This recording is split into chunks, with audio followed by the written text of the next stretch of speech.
¿Qué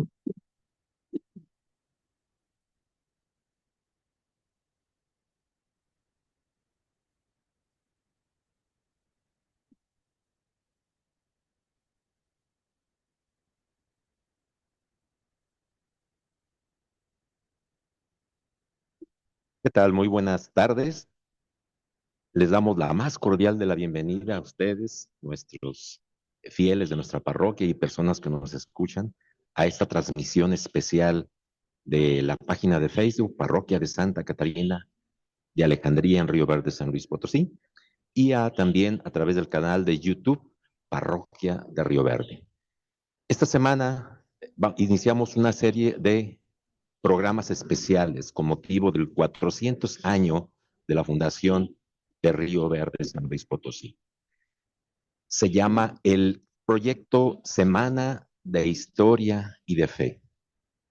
A lo largo de estos 5 programas vamos a ir conociendo datos históricos de nuestra parroquia, pero vamos también conociendo y sobre todo para nuestros fieles los aspectos históricos en el aspecto de la fe, en la relevancia de la fe de toda la historia de nuestra parroquia, ¿sí? Mi nombre es Sergio Rodríguez Tenorio y el día de hoy vamos a conducir este primer programa de los 5 que van a transmitirse a lo largo de esta semana. Tenemos para esto unos invitados muy importantes que nos van a ilustrar con sus conocimientos en el aspecto histórico. Y queremos decir que el entorno de este programa es el origen con alma, Fundación de Río Verde y sus raíces cristianas. Es decir, vamos a ver el aspecto histórico, pero enfocado sobre todo a la fe, a las raíces cristianas. La influencia, la importancia que tuvo la religión católica en la fundación de nuestra ciudad. Hoy queremos mirar hacia atrás, pero queremos mirar no solamente con la historia, sino también con el corazón. Porque nuestra parroquia, la parroquia de Río Verde, no es solo de caminos y de conquistas de territorios, sino también de una historia de fe, de esperanza y de evangelización. Es justamente en eso en lo que vamos a profundizar en este programa, en la historia de fe de nuestra parroquia. Desde nuestra parroquia les invitamos a redescubrir cómo Dios ha estado presente en cada paso de nuestra historia y cómo su gracia sigue guiando nuestro caminar como comunidad. Para conocer nuestra historia es honrar nuestras raíces y renovar la esperanza en el futuro. Y para el día de hoy, en este primer programa, contamos con 2 invitados muy importantes en el aspecto histórico. La mayoría de ustedes los han de conocer. Su influencia en la investigación, de la historia de nuestra parroquia, de nuestro municipio sobre todo. Vamos a enfocar ahora sus conocimientos para que nos ilustren en esta semana de historia y fe en lo que queremos conocer, la historia de la fe en nuestra parroquia. Para eso les vamos a presentar a nuestros invitados, primeramente el profesor Honorio García Palomares. Profesor, muy agradecido que haya aceptado esta invitación a nuestro programa a participar con sus conocimientos históricos, que usted es una autoridad en ese aspecto, lo reconocemos como una autoridad, sus conocimientos y su investigación en ese sentido, y qué bueno que nos aceptó esta invitación, profesor. Muchas gracias por la invitación y pues estar en este claustro tan importante, con tanto sentido, con tanta importancia para los rioverdenses, es un halago. Gracias por aceptar esta invitación. Y también contamos con la presencia del licenciado Ricardo Castillo Robles. Él también es un erudito en la cuestión histórica de la historia de nuestro municipio. Él es, aparte de haber sido cronista de la ciudad, pues forma parte junto con el profesor Honorio de un grupo del cual vamos a hablar ahorita en breves momentos, y le queremos agradecer, licenciado, por haber aceptado esta invitación. Pues más que nada yo soy el agradecido por la invitación que la parroquia a través de ustedes nos hicieron y qué bueno podamos tener la oportunidad de platicar un poquito sobre la historia de Río Verde y qué más, rescatar la información de esta orden, los franciscanos que son pilar fundamental en nuestra parroquia. Así es. Muchas gracias por aceptar nuestra invitación. Pues bien, vamos a entrar en materia, ¿sí? Nuestro tema de hoy es el origen con alma, fundación de Río Verde y sus raíces cristianas. Y queremos comenzar, desde luego, desde el principio. Queremos conocer los datos, porque la mayoría de las personas ubican la fecha de 1617 como la fundación de Río Verde, pero no fue de la noche a la mañana ni en ese momento mágico que se fundó esto. Sabemos que hay una historia anterior a esa fecha. En este primer bloque queremos conocer un poquito de eso. ¿Cómo fue o quiénes fueron los primeros que llegaron a estos territorios que antes que no se habían reconocido por los españoles? Fueron precisamente españoles que buscaban, digamos, extender sus territorios, o fueron frailes quienes por casualidad o no se llegaron a estas tierras. No sé si nos puedan ilustrar un poquito al respecto. La historia antes de la fecha de 1 de julio de 1617. Licenciado. Ok, mencionamos ahorita de españoles y de franciscanos o frailes, pues ni uno ni otro. Según don Eugenio, hay otros personajes que se anticiparon un poquito a ellos y son indígenas, ¿sí? Como el caso de Conín, no directamente aquí en Río Verde, pero que abrieron el camino al estado de Michoacán, a Querétaro, a San Luis Potosí, o de Juan Valero de la Cruz, ¿sí? Que era un descendiente, bueno, parte de las nobles de Texcoco, que eran indígenas que ayudaban a la corona a pacificar la región. Entonces, ni españoles, ni el ejército español, ni los franciscanos, sino que también se habla de la posibilidad que puede haber sido estos personajes que de alguna u otra manera influyeron para abrir el camino que en algún momento fue aprovechado por los frailes para poder llegar a estos territorios. Maestro, ¿qué nos puede decir al respecto? Precisamente el hecho de que llegaran estos adelantados a este valle, eso propició la creación de lo que posteriormente serían las haciendas. Tenemos aquí en esta revisión que primero se establecieron. ¿Y por qué escogieron esta región? Por las aguas, los pastos y sobre todo pues van a ser colonos de Querétaro los primeros que se van a interesar en estas tierras, es decir, donde no había minas, como en Guanajuato, como en Real de 14, como en Cerros de San Pedro, pues los pastos que eran importantes, el agua. Entonces, ¿La media luna? ¿Por eso? sí, la media luna, precisamente ahí se establecieron eh, de apellidos y fuentes, se establecieron primero como una pequeña estancia, pero ya con ganado, con algo de ganado, y que esto con el tiempo fue acrecentándose. Se fundaron más haciendas en la región. San Diego no fue la excepción, fue de las primeras. Nuestra Señora del Jabalí, del Rosario del Jabalí, va a ser otra. Y en sí van a constituir pues una de las empresas más importantes para la región. En San Diego se establece el apellido Cárdenas, que va a tener cierta relación con el fundador, que posteriormente acompañará al fundador precisamente en esta encomienda. Entonces, ya era necesario tener la fundación de una misión, porque ya había alrededor, ya había pues ya había seres, ya había gente en actividad, en los laboríos, y era importante ya dar el paso a la creación de una misión. Estas iniciativas se dan desde 1602, ya para entonces ya eran aquí San Diego, el Jabalí, ya eran, ya.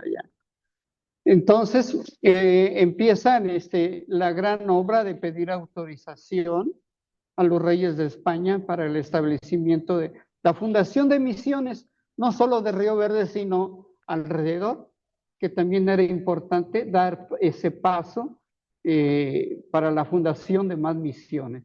Eso lleva a esta obra de varios años, anterior a 1617, a que Fray Juan Bautista de Molinedo ya desde 1602 esté haciendo por ahí trabajos, trámites a España, hasta que finalmente le autorizan y viene lo que conocemos como la primigenia fundación de Santa Catarina Virgen y Mártir del Río Verde. Empero, su establecimiento se da en lo que conocemos como el Ojito de Ciudad Fernández, que como tal no había sido fundado todavía. Entonces, pues años más tarde, por situaciones de amplitud y porque era el Ojito, fue designado como una posesión de españoles. Particular. Entonces, piden la renovación de que se establezca en el Palmar, en este lugar conocido como el Palmar, que se establezca la fundación, que aquí sea donde definitivamente se establezca. Hay algunos datos, digamos, históricos o algunos documentos que ubiquen precisamente esa ubicación del Palmar ya geográficamente aquí en el entorno de nuestra ciudad. Sí, bueno, de hecho en la fundación se menciona, no estamos hablando de que es Río Verde o Ciudad Fernández, era el valle, era una región donde no estaba bien delimitados esa geografía de dos municipios distintos. Pero sí se hablaba en el caso de los españoles en algún momento que ellos, cuando llegaron los franciscanos, ya había aquí ganaderos que tenían acostando su ganado aquí, la región era muy rica, había gran cantidad de pasto, humedad, llegaban ganaderos de Querétaro. De hecho, en algún momento esta región fue peleada por Querétaro, por San Luis Potosí, en su momento cuando se creó el obispado, y aún por Michoacán. Entonces, era muy atractivo para ellos tener el poder sobre esta región.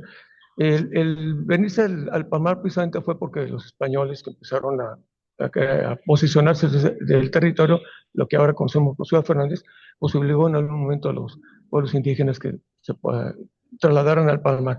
Aquí se estableció lo que conocemos como República de Indios, y en Ciudad Fernández pues es un pueblo de españoles, cosas un poquito distintas.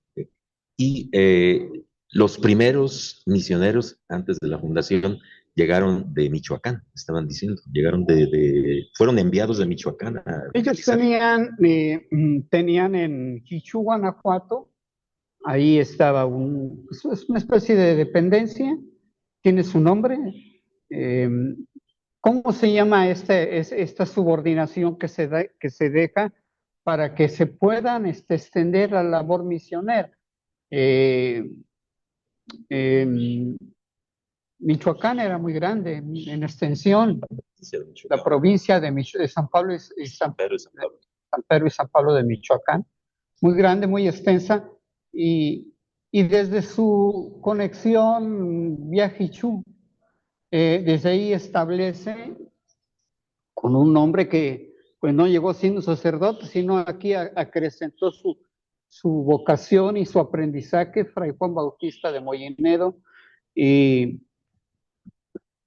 y aquí pues se va a dar perdón, ubícame, ¿en qué parte estábamos? ¿Cómo era la pregunta? Sí, llegaron de Michoacán. Sí.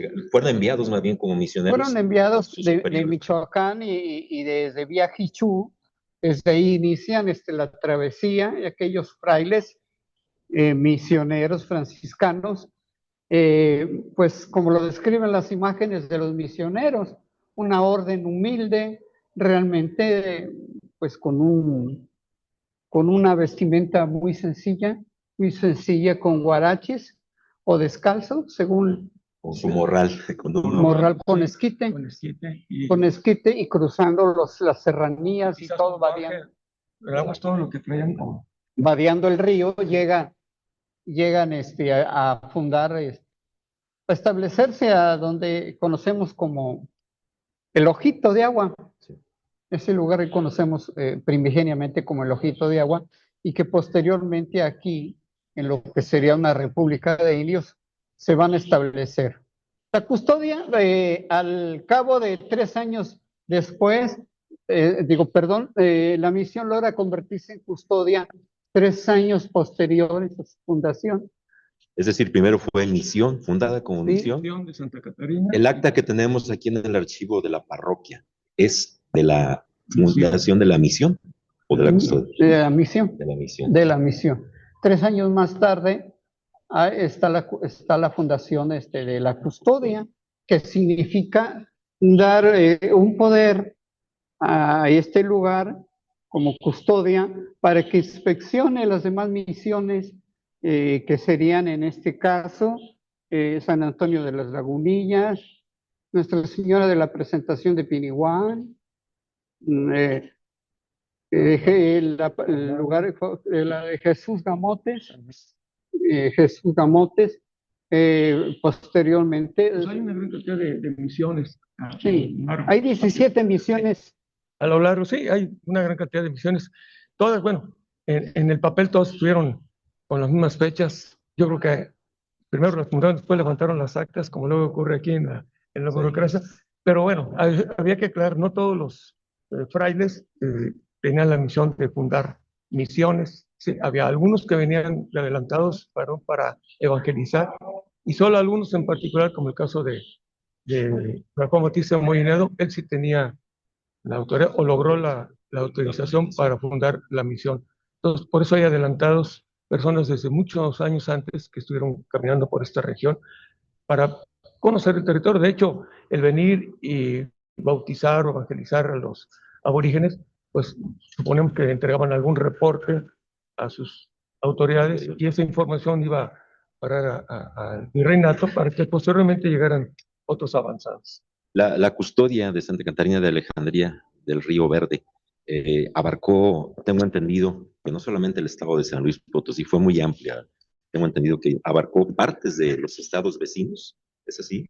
Sí, las misiones que mencionaba ahorita el profesor Honorio, pues abarca el sur de Tamaulipas, tenemos el caso de San Luis Tula, Caumave y parte de Querétaro. Entonces, todo eso, algunas hasta Nuevo León. Sí, entonces era una custodia muy extensa. ¿Sí?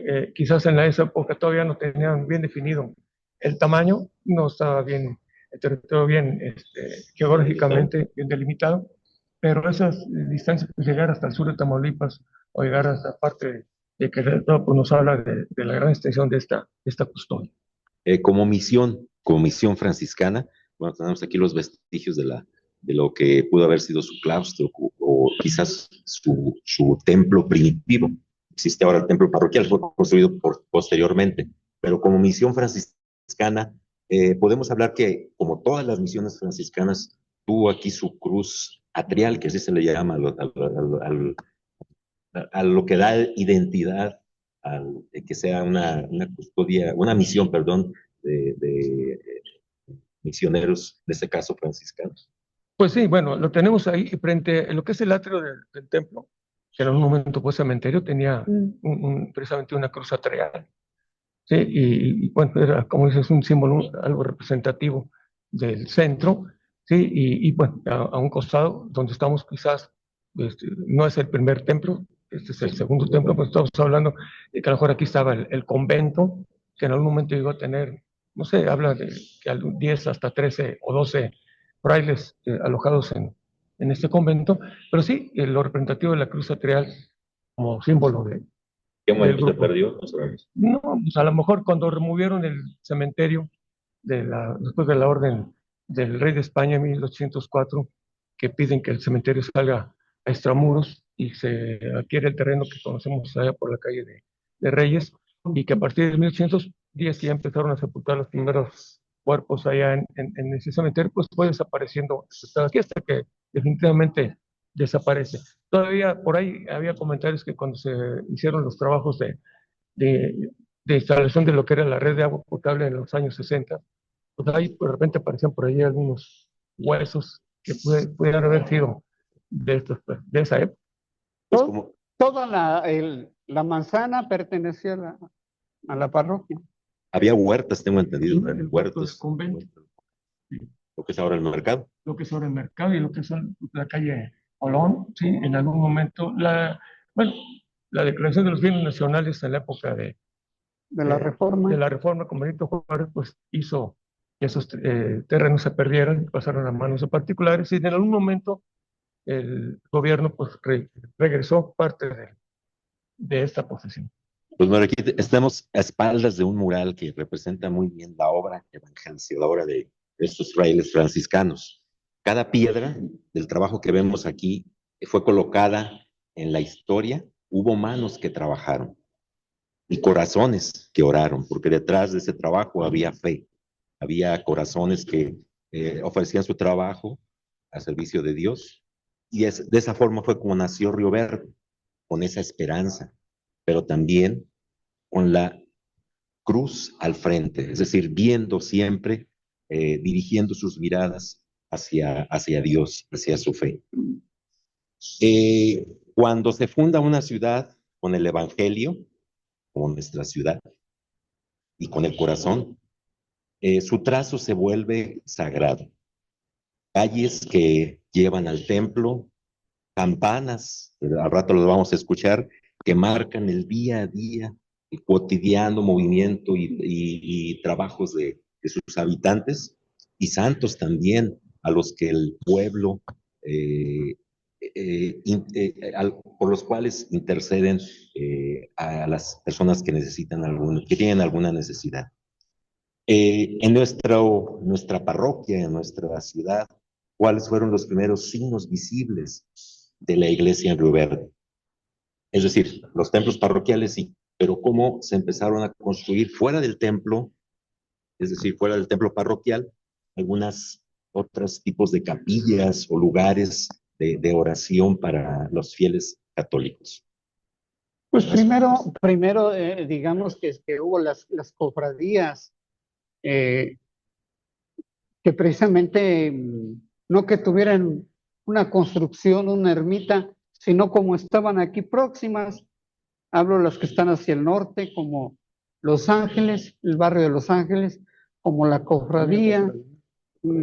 Pues ellos acudían aquí al templo. Obviamente hubo una labor de catequización muy importante.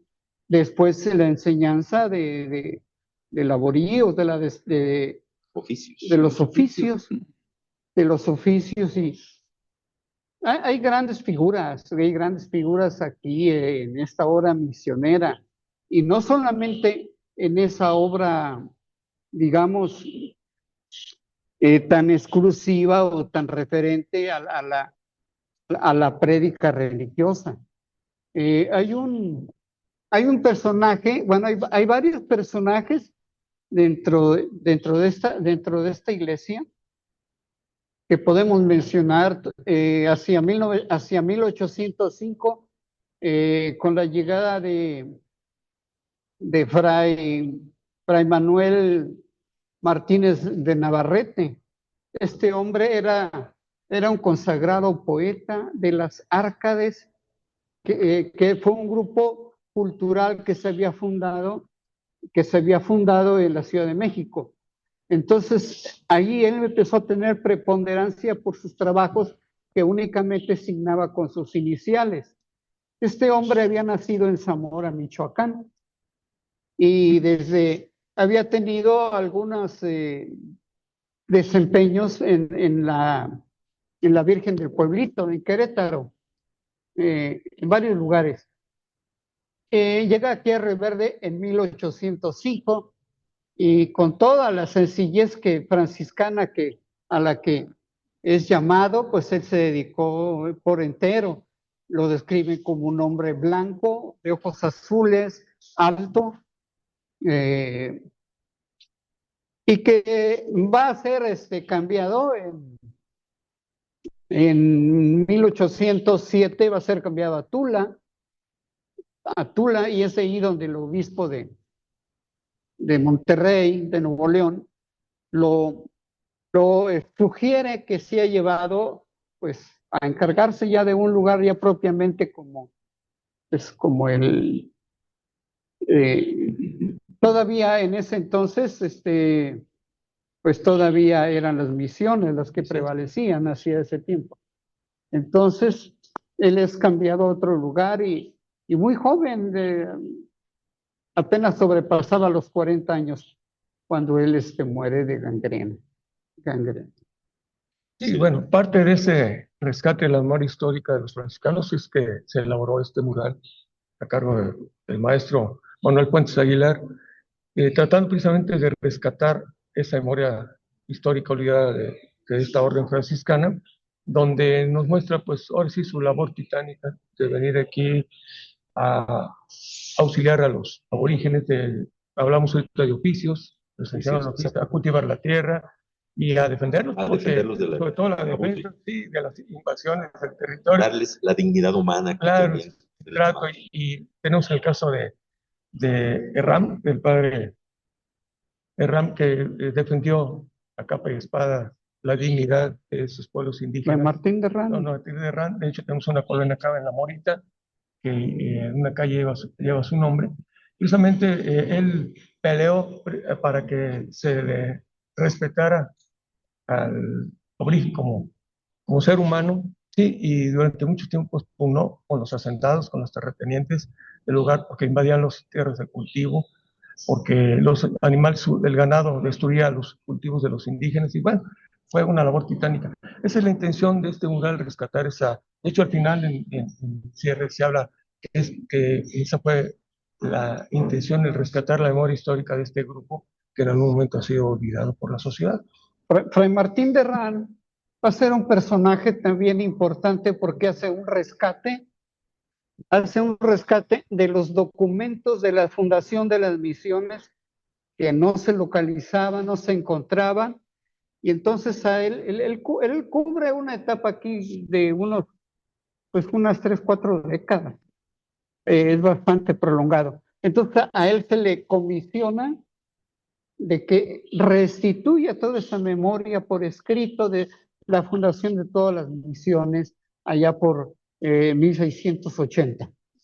Este trabajo que él se entrega de manera muy acuciosa debe ser el documento que tenemos aquí y que nos han presentado como el acta, pero no, realmente no es el acta, es el documento que para este caso de esta misión o de esta custodia, él elaboró y es el que tenemos en archivo parroquial. ¿Y está asignado por él? Sí. Por él, sí. Okay. Muy bien. Precisamente a eso también una pregunta que tengo ahí notada. Sabemos que, bueno, antes de la persecución religiosa, de los tiempos de la persecución religiosa, había un archivo parroquial muy extenso.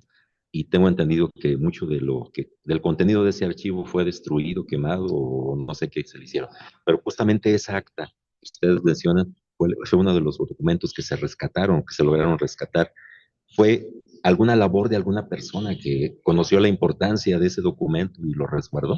Pues yo creo que fue una suerte que se rescatara esta información. La encontraron ahí oculta en las escaleras, que conocen aquí en el Urato, y que de alguna manera, pues al hacer obras de remodelación, pues encontraron esa documentación y estuvo bien. Creo que fue en la época del padre Félix Madrazo Suárez, que le tocó a él, y rescatar estos documentos pues fue muy oportuno. Alguien los escondió para que no fueran. Sobre todo en la época de la Revolución, era muy fácil destruir los archivos. Todavía mucha gente, sobre todo a la gente difícilmente iba y se registraba en el registro civil, venía a los templos, ¿sí? Y toda esa información, pues de alguna otra manera, el haberlo destruido, pues perjudicaba mucho a los población. Entonces, parte de esa documentación, en algún momento se le ocurrió ocultarlo, y afortunadamente apareció por ahí años después, durante la administración del padre el señor cura Félix Madrazo Suárez. Estaba hablando hace rato de las cofradías, que son reflejo precisamente de la devoción del pueblo hacia determinado santo, hacia la Virgen de alguna de sus advocaciones. Entonces, podemos, en la actualidad, bueno, una de las devociones que se llevan a cabo más fervientemente en nuestra parroquia es justamente la de la Virgen de Guadalupe. Es tradicional la peregrinación de la Virgen de Guadalupe. Pero antes de eso, porque tengo entendido aparte que de esta peregrinación no es tampoco muy antigua, de que se llevara a cabo aquí en nuestra parroquia. Antes de eso, ¿hay algún registro de algunas eventos devocionales? No sé, me imagino que a San Francisco de Asís como patrono de la Orden Franciscana, que se llevara a cabo aquí en nuestra parroquia, o la misma Virgen de Guadalupe, que para esos tiempos ya había sido conocida y propagada su devoción en todo el país. Maestro. Pues tenemos la de San Rafael. La de San Rafael todavía funcionó hasta los años 60, todavía, en que venía esa peregrinación y se buscaba ya a un niño que encarnara las características de belleza, y se habla que estos de los que son de las que se dedican a abrir cerraduras. Ellos eran, en ese entonces, pues uno de ellos reunía las características y era escogido como niño. Que partía de la colonia San Rafael. Ahora, para la representación de Santa Catarina, pues muchas veces fue elegida la señorita María de Jesús, que también una devota muy grande. Sí, y aparte impulsora del quehacer histórico aquí en nuestra parroquia. Sí, sí, entonces, pues ellos son algunas, Bueno, ahorita mencionado lo de la Virgen de Guadalupe, que no es muy antiguo, que es más reciente.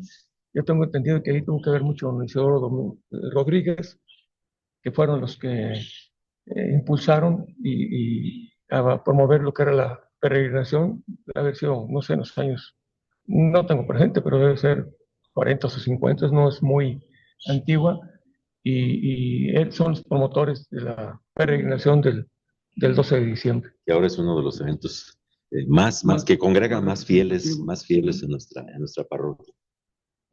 Hablando un poquito, regresando al tema de la época de la persecución religiosa, tenemos testimonios de muchos lugares, sobre todo del Bajío y del Jalisco, de los Altos de Jalisco, de personas que defendieron su fe hasta la muerte.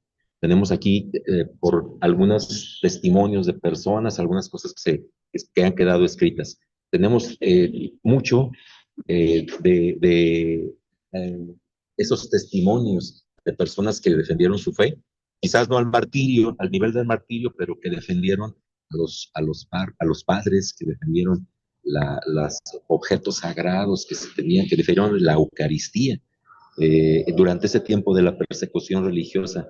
¿Qué tanto se vivió aquí a ese grado, por ejemplo, como lo vemos en el Bajío, o como lo vemos en los Altos de Jalisco, al grado de martirio, y que han salido varios santos a raíz de esta persecución? Claro, no es tan marcado como en el Bajío. Aquí la gente, bueno, afortunadamente para el pueblo no fue tan agresivo lo de la persecución religiosa, pero sí la gente se comportó, pues ahora sí, con fervor católico. Y bueno, el cerrarse de los templos, en algún momento se creó una comisión que iba a cuidar por que no se lesionara el templo, el que en algunas familias, como la familia Domínguez, que permitió que se resguardara en su casa habitación pues algunos objetos sagrados de la iglesia, pues es bueno, manifiesta de que si no hubo, aquí ahora sí, balazos, pero sí hubo respuesta de la población que se preocupó. Defendieron su fe. Sí, sí, pero, y la gente, bueno, el hecho de que se cerraran los templos, pues obligó, por ejemplo, en el caso de los sacerdotes itinerantes que andar por... mi padre platicaba cuando que era muy pequeño, pues un día lo levantaron a las 2 o 3 de la mañana porque iban a ir a misa y no sabían ni por qué. Una de sus primas que iba a casar y iba el padre, los casaron a esa hora, a las 2, 3 de la mañana, en casa, entonces, en una casa. Y él no sabía por qué, pues él nunca, años después se enteró que había asistido a una ceremonia religiosa y que el padre, así como dijo, se desapareció. Hubo respuesta. Sí, Hubo había respuesta respuesta. de los Sí, fieles.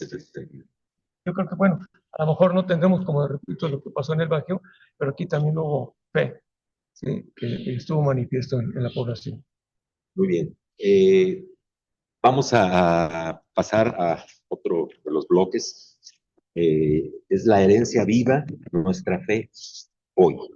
Ya nos ubicamos un poquito en el entorno histórico de cómo inició todo este movimiento que nos llevó a la fundación, primero de la misión, después de la custodia, hasta llegar ahora a la fundación como ciudad, que un lapso de tiempo muy importante porque se asentó aquí la identidad de nuestro pueblo, de nuestra ciudad, con sus características específicas, pero hoy, ya después de varios siglos, seguimos celebrando las fiestas patronales, seguimos celebrando las procesiones, los novenarios, las novenas a los santos de nuestra devoción.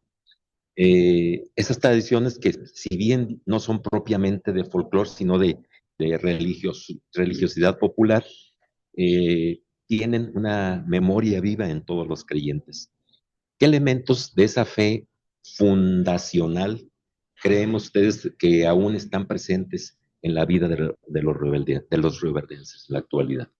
¿Qué elementos de esa fe fundacional? Es decir, hablábamos ahorita de la procesión, por ejemplo, de la peregrinación de la Virgen de Guadalupe, ¿sí? Pero ¿qué elementos se han rescatado o se siguen viviendo hasta hoy Pues de esa fe la fundacional? fiesta patronal, sí, 1735, los antecedentes más antiguos que se tiene, que se suspendió durante el conflicto de la independencia y que volvieron ellos a tramitar en México el permiso para retomarse los festejos de la famosa novena a Santa Catarina. Yo creo que es el vestigio más antiguo que se tiene, más representativo y, que tenemos de que siempre se ha hecho presente el culto a Santa Catarina de Alejandría y que en su momento nos representa ahora sí, desde 1735, con un pequeño lapso, sí, entonces, un pequeño lapso que fue el movimiento de independencia y se volvió a retomar después de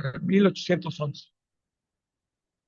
Ahora, en este punto de vista que estamos ya en el tiempo actual, ¿cuáles creen ustedes que sean los desafíos que tenemos hoy nosotros como rioverdenses y como católicos para preservar y transmitir esa herencia cristiana, viéndolo ya ahora hacia las nuevas generaciones? Es decir, nuestros hijos, nuestros nietos, nuestros bisnietos que vendrán, con la ayuda de Dios, ¿qué desafío tenemos? Estamos viviendo una época convulsa en cuanto a información, en cuanto a transmisión de noticias inmediatamente, nos damos cuenta de lo que está sucediendo en todo el mundo. ¿Hasta qué grado todos esos adelantos tecnológicos, todos adelantos científicos van a repercutir precisamente en la preservación de estas tradiciones, de esta identidad que como parroquia tenemos en la actualidad, maestro?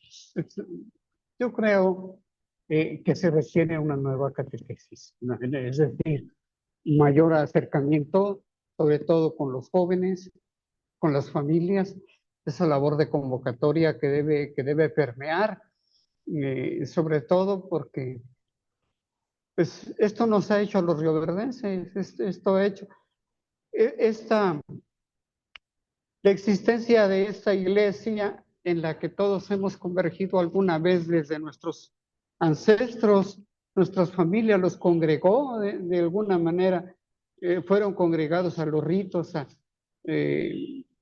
culto religioso, a las procesiones, a diferentes elementos que tenía o que tiene la iglesia o que ha preservado. Entonces, sí es importante seguir redoblando esa parte informativa. Yo creo que este canal es un buen espacio para que este trabajo se esté dando y para que conozcan que su iglesia ha tenido un sesgo importante y que ahora la van a conocer más, y por qué es importante estar unidos a nuestra iglesia. Sí, yo creo que ahora los medios masivos de comunicación facilitan ese acercamiento con la sociedad. Lamentablemente, pues se ha perdido mucho. ¿Sí? Los jóvenes cada día están más alejados, aceptan menos los consejos y recomendaciones de los adultos. Y Exacto. bueno, ahí sí, a veces los mismos padres se han desentendido de esa formación. Y yo creo que, como dice aquí el profesor, una nueva evangelización, ahora sí aprovechar los medios de comunicación para poder llegar ahora sí hasta el rincón más apartado de nuestra comunidad y tratar de dar toda la información posible para que en algún momento pues el joven pueda retomar un poquito más pues, este sentir de la iglesia. Lamentablemente los tiempos han cambiado mucho, que repito, estamos más alejados, adultos y con mayor razón los jóvenes, entonces es un trabajo bastante difícil para la iglesia. Volver a misionar, volver a las misiones, misionar. volver a la raíz, lo que hicieron los frailes franciscanos, ahora con la responsabilidad nosotros como padres de familia, misionar en nuestra casa, misionar con nuestros hijos, misionar en nuestro ambiente de entorno en el que nos desenvolvemos. Sí, tenemos ahorita, por ejemplo, la 1 de julio, que se ha manejado más como carácter político, cuando en realidad es un evento meramente religioso. ¿Sí?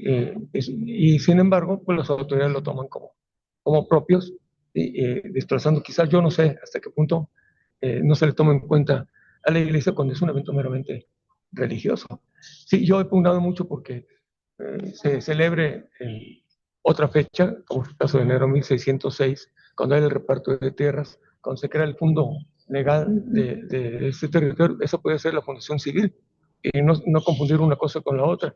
Y entonces manejar, lamentablemente el 1 de julio tuvimos un evento meramente político y nada tuvo que ver con el aspecto religioso, que fue el evento original de esta fecha. Tenemos testimonios muy importantes de la historia de nuestra misión y custodia en el archivo parroquial. Ahí debe estar en las actas de 1830, las actas de registro, el nacimiento de don Perfecto Amezquita y Gutiérrez, que aunque su nacimiento se da en Ciudad Fernández, él aquí fue registrado en los libros parroquiales, aquí fue registrado. ¿Quién es don Perfecto Amezquita y Gutiérrez? Fue el último obispo de Puebla, cuando todavía no pasaba, a la muerte de él, que fue en 1900, ya Puebla ocupa ya el arzobispado, sube a esa categoría de arzobispado, pero el último obispo de Puebla va a ser don Perfecto Amezquita y Gutiérrez, que está registrado aquí en Río Verde. Original de Ciudad Fernández, pero registrado en la parroquia. Registrado, y vivió también aquí en este lugar, también aquí en Río Verde. Y no solamente fue obispo de Puebla, sino también fue obispo de Tabasco. Este hombre tan virtuoso, tan culto, prefirió no ser sepultado ahí en las catacumbas de Catedral de Puebla, que es un recinto hermoso. Prefirió sus restos reposan en el Panteón Francés. La ciudad de Puebla. De Puebla. Pues bueno, hemos hablado mucho, la idea es precisamente eso, crear un poquito de conciencia. Hemos hablado mucho sobre este tema en particular, las raíces de nuestra parroquia. Ahora, en torno a esta fecha del 1 de julio de 1617. La historia no solo se recuerda, la historia también se celebra. Y cuando celebramos la fe, abrimos caminos para que las nuevas generaciones conozcan que Río Verde no solo tiene historia, que Río Verde también tiene alma. Y esa alma es de herencia 100% cristiana. ¿Sí? A lo que decía el licenciado, de que realmente el 1 de julio debe celebrarse como un evento católico. No político. Exactamente.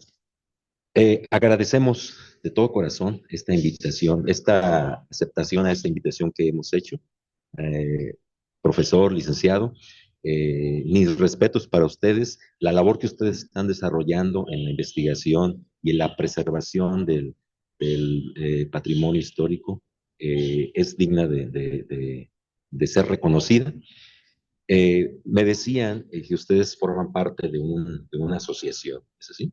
Memoria histórica. Memoria histórica de Río Verde y de municipios circunvecinos. Si nos ponemos a investigar por ahí, tienen mucho trabajo, han hecho mucho trabajo, muchas labores que van enfocadas precisamente a eso, a preservar el patrimonio histórico. Agradecemos de todo corazón que hayan aceptado esta invitación y lo que ustedes nos han compartido en esta transmisión, pues esperamos que sea para mayor conocimiento de nuestros fieles y sobre todo para mayor gloria de Dios, que seguimos trabajando en su obra, ¿sí? Tenemos que agradecerles también a ustedes, a ustedes que nos han visto durante esta transmisión. Les recordamos que tenemos otras 4 transmisiones dentro de esta semana de Historia y Fe, a las que serán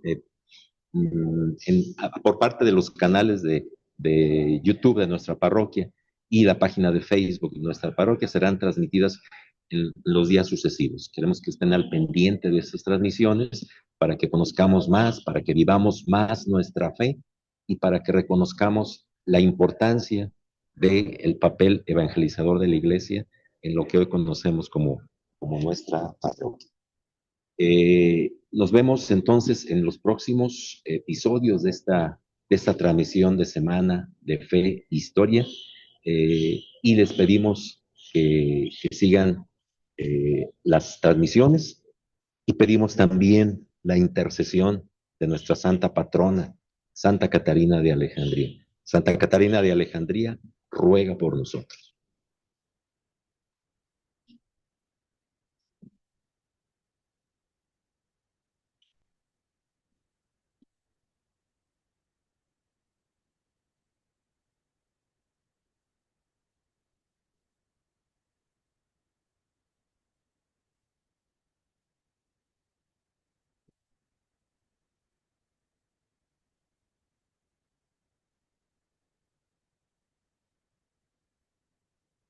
La Semana de Historia y de Fe es un programa producido por el equipo parroquial de comunicación de la parroquia de Santa Catarina de Alejandría, creado para ser un espacio de encuentro, reflexión y crecimiento en la fe. Inspirados en el Jubileo de la Esperanza, queremos hacer resonar en cada corazón la voz de Dios que anima, guía y fortalece. Cada emisión busca iluminar nuestra vida cristiana, impulsarnos a la acción pastoral y renovar la alegría de seguir a Cristo en comunidad.